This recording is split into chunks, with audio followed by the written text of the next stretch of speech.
Hello बच्चों, welcome to mathematic. बच्चों, class 10th में हमारा पहला चैप्टर चल रहा है रियल नंबर्स। और आज हम लोग रियल नंबर्स में किसी नंबर को इर्रेशनल कैसे प्रूव करते हैं ये सीखेंगे। तो आइए, आज का हमारा जो क्वेश्चन है वो है prove that √2 is an irrational number, यानी √2 को इर्रेशनल नंबर प्रूव करना है। तो इस तरह के जो क्वेश्चंस होते हैं बच्चों, इन क्वेश्चंस को हम लोग कंट्राडिक्शन मेथड से प्रूव करते हैं। यानी पहले हम लोग इसको ये एज्यूम कर लेंगे कि ये एक रेशनल नंबर है, और फिर हम चेक करेंगे कि क्या ये रेशनल नंबर की सारी प्रॉपर्टीज़ को फॉलो करता है या नहीं करता है।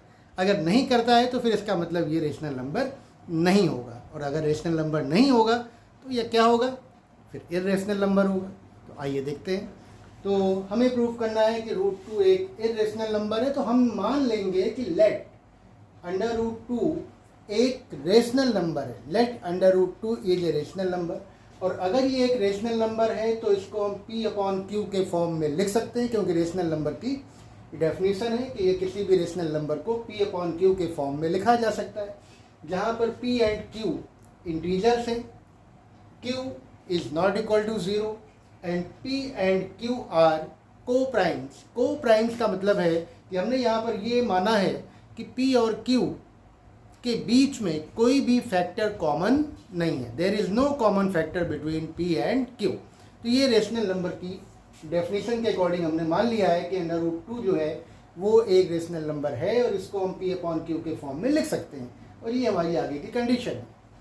अब अगर √2 P/Q के फॉर्म में लिखा जा सकता है तो इसको हमने लिख लिया, और फिर दोनों तरफ स्क्वायर कर देंगे, स्क्वायरिंग बोथ साइड। तो आप लेफ्ट साइड में स्क्वायर करोगे तो √2 का स्क्वायर हो जाएगा 2, और राइट साइड में स्क्वायर करेंगे तो ये हो जाएगा P²/Q²।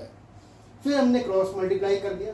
Q² आप इधर लेफ्ट में जब मल्टीप्लाई करोगे तो 2 से मल्टीप्लाई हो जाएगा, तो 2 × Q², और इधर बचेगा P²। तो अब यहाँ पर आ गया कि 2Q² = P²। यहाँ पे आप देख रहे हैं कि हम अगर 2 को ट्रांसफर करके उधर ले जाएं तो P²/2 हो जाएगा। मतलब P² जो है वो 2 से डिवाइड हो सकता है। P² इज डिविजिबल बाई 2, या हम कह सकते हैं कि 2 डिवाइड्स P²। 2 जो है वो P² को डिवाइड कर रहा है, और अगर 2 P² को डिवाइड कर रहा है तो 2 जो है वो P को भी डिवाइड करेगा। 2 विल आल्सो डिवाइड्स P, और 2 हमारा एक प्राइम नंबर भी है। तो अब 2 अगर P को डिवाइड कर रहा है तो इसका मतलब कि 2 is A factor of P। 2 जो है वो P का एक फैक्टर हो गया। चलिए, अब अगर ये 2 P को डिवाइड कर रहा है तो ये P का ये कोई मल्टीपल भी होगा। P का कोई मल्टीपल भी होगा। तो हमने लेट कर लिया कि this is the mth multiple of 2। P is the mth multiple of 2, यानी P = 2m। P जो है वो 2m के बराबर है, जो कि वो 2 का मल्टीपल है। तो अब हमने क्या किया कि जो P = 2m है ये हमने यहाँ पे पुट कर दिया इक्वेशन नंबर 1 में। यहाँ पुट करेंगे तो ये आपका 2Q² तो एज इट इज है, और यहाँ पे P² यानी P की जगह पे आप लिखोगे 2m, और स्क्वायर है मतलब ये होल स्क्वायर हो जाएगा। ये तो ऐसे ही रहेगा, इसको आप ओपन करिए। 2 का स्क्वायर 4, m का स्क्वायर m², तो ये हो गया 2Q² = 4m²। ये इतना हम लोगों ने सॉल्व कर लिया। अब अगर आप इस 2 को इधर शिफ्ट करोगे तो ये 4 जो है वो इधर 2 से डिवाइड हो जाएगा। तो 2 से 4 कैंसिल हो जाएगा या डिवाइड हो जाएगा, और आ जाएगा 2 2 2 जा 4। तो ये हो जाएगा, यहाँ पे Q² बचेगा, और यहाँ पे आ जाएगा 2m²। अब या हम इसको ऐसे भी लिख सकते हैं कि 2m² = Q²। चाहे Q² = 2m² लिखिए, चाहे 2m² = Q² लिखिए। अब जैसे यहाँ पर सिचुएशन थी वही यहाँ पर भी आ गई। 2m² = Q², इसका मतलब है कि 2 जो है वो Q² को डिवाइड कर सकता है, यानी 2 divides Q²।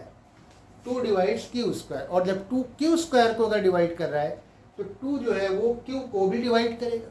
Q also divides, sorry 2 will also divides Q, और 2 यहाँ पर भी प्राइम नंबर है। और 2 अगर Q को भी डिवाइड कर रहा है तो 2 जो है वो Q का भी एक फैक्टर हो गया। यहाँ हमने देखा कि जो है 2 p का एक फैक्टर हुआ और यहाँ हमने देखा कि 2 जो है वो q का भी एक फैक्टर है, क्योंकि q जो है वो p को भी डिवाइड कर रहा है और 2 जो है वो q को भी डिवाइड कर रहा है, तो ये दोनों का फैक्टर हो गया। इसका मतलब हुआ कि p and q have a common factor 2, यानी p और q दोनों का फैक्टर 2 है, यानी वो कॉमन फैक्टर हो गया। कॉमन फैक्टर का मतलब वो 2 का भी फैक्टर है और q का भी फैक्टर है। p and q have a common factor 2 and this contradicts our assumption, और ये कंट्राडिक्ट कर रहा है हमारे एजम्पशन का, यानी हमने जो माना था उसका यहाँ पे विरोधाभास हो गया, कंट्राडिक्शन हो गया। हमने माना क्या था कि p एंड q आर को प्राइम, यानी कोई भी फैक्टर कॉमन नहीं है, लेकिन हमने चेक किया तो हमको मिल गया कि p एंड q के बीच में कॉमन फैक्टर 2 है। यहाँ पर जो को प्राइम है इसमें केवल 1 ही एक कॉमन फैक्टर होता है। को प्राइम नंबर्स वो होते हैं जिनके बीच में कोई भी फैक्टर कॉमन नहीं होता है एक्सेप्ट 1, केवल 1 कॉमन फैक्टर हो सकता है। लेकिन यहाँ पर हम देख रहे हैं कि p और q में 2 भी एक कॉमन फैक्टर है, यानी ये हमारा एजम्पशन जो था वो रॉन्ग था, हमने जो माना था वो गलत माना था।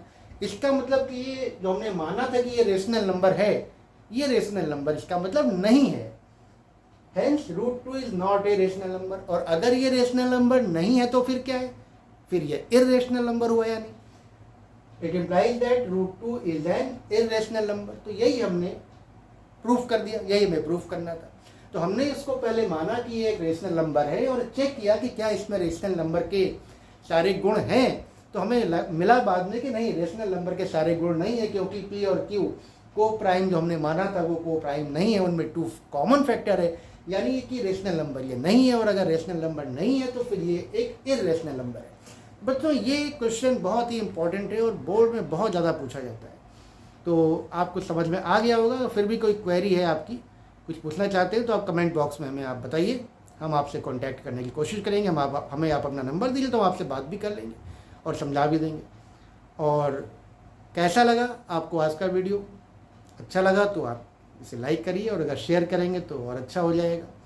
आज आपके लिए एक होमवर्क है कि जैसे हमने यहाँ पे √2 को इर्रेशनल प्रूफ किया है, तो आप इसी तरह से प्रैक्टिस करिए √3 और √5 को भी इर्रेशनल प्रूफ करके देखिए कि आप कर पा रहे हैं कि नहीं कर पा रहे हैं। बस फ़र्क इतना होगा कि जैसे यहाँ पे √2 को प्रूफ करने में 2 कॉमन फैक्टर आया था, तो जब हम √3 को प्रूफ करेंगे तो वहाँ पे 3 कॉमन फैक्टर आएगा, और जब √5 को प्रूफ करेंगे इर्रेशनल तो वहाँ पे कॉमन फैक्टर 5 होगा। इस बात का ध्यान रखिएगा। तो आप करके देखिए, कोशिश करिए। अगर कोई प्रॉब्लम आती है तो हमें बताइए, हम आपकी प्रॉब्लम सॉल्व करेंगे। तो आज की क्लास बस इतना ही, आप अपनी प्रैक्टिस करते रहिए। नेक्स्ट क्लास में कुछ और क्वेश्चन सॉल्व करेंगे। Thank you and have a nice day.